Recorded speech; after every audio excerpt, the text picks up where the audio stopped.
Salamat po, Sir Madam. Update na pala.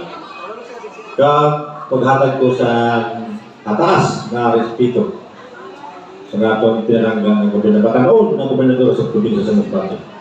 Attorney Richard ko. Palakpakan na natin. Mas gawa na si Gio Alima po ang representative nila po halos po sa governor's office. Ang atong amigo, Sir Mike, palakpakan na natin. Kaya sinatong si gobernador, may isang man na aktibo, madali pa ng mga napitan ang pag-abot sa servisyo. Honorable Vice Governor Fernando Ando, Palisig, palakpakan. Kaya sinatong Batanon na kongresista sa Tercero Distrito, Honorable Wilton Tuntonto, palakpakan na. Kaya sinatong ama sa lungsod sa Municipal Corporation, Honorable Mayor Felipe Santos. Palakpakan na natin. Kaya natin kapuntan ang iyan DC Mayor, Honorable Dr. Arnel Gigado. Palakpakan na natin. Kaya natin bisita, naaliman na automatic kagpasadidor sa munisipyo sa Noson, Honorable Sangguniang Bayan Member Nong Valenzuela, palakpakan. Kaya sinaton Iloy sa Barangay Arminia, Sanban, ang atong maaktik, Honorable Kapitan Rosie Antonio, palakpakan. Kagawad ko sa Tuksiho, ang aling maganda. Dili ko na kayo sa trabaho, kaya alam mo, kilala naman ninyo ni. Sa ato pang iba na mga bisita, aliman ang atong provincial prosecutor, Atty. Tata Berioles, palakpakan naman kami. Kaya atong po, may barangay captain, Naging John Ropa. Kaya aliman ang atong bisitahan na isang mga barangay konsilor sa Barangay San Bertukan, Tata Hazel. Okay lang. Kagsang reading duties, yan naman, na mga maganda, yung mga binibini na alam na itong amigo na guwapo man. Kagsang ito na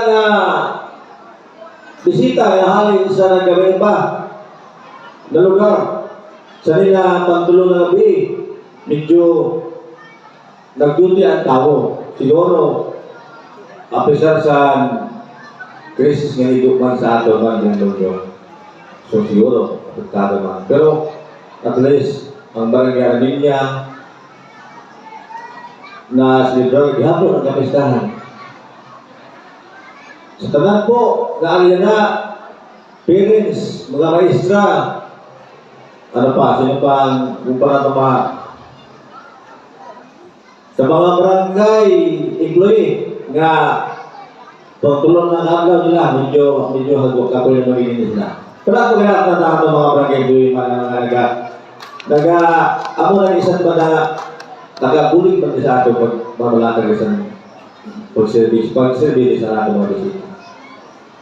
Kaya bilin ko na naman akong istorya sa tanan mga bisita, welcome po kamo. Sa nila pagtulong na adlaw, sa kapistahan, sa pagsaulog, sa nila mahal na patron na sa inyo sa City Ferrer. Salamat, God bless, kag kumar ko na magkakusyon sa nila programa.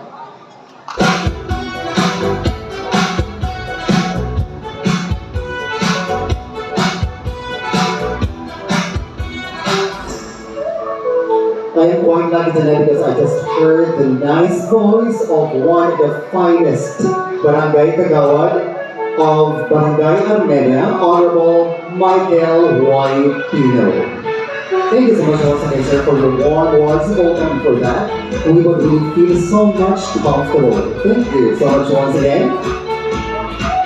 Without any doubt, we are so lucky tonight and we to be hearing out his voice. one of the finest municipal civil registrar officer province-wide, atong palakpakan, Mr. Roy Dilao for his message.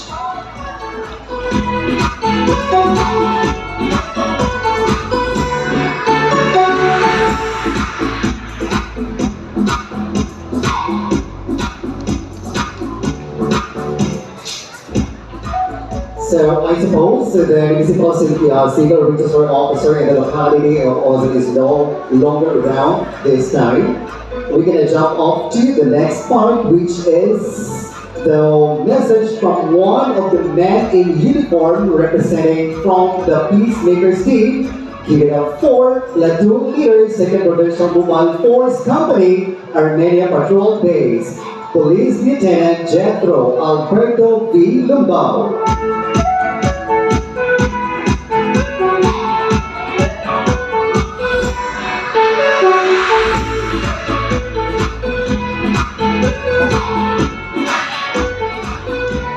Next up, she portrays the role as the liaison officer for open communication and corporate social responsibility in order to foster trust, goodwill, and reputation. Ladies and gentlemen, from one of the country's largest gold ventures, Film Mineral Resources Corporation, Ma'am Maxine Nicole D. Salazar for her message.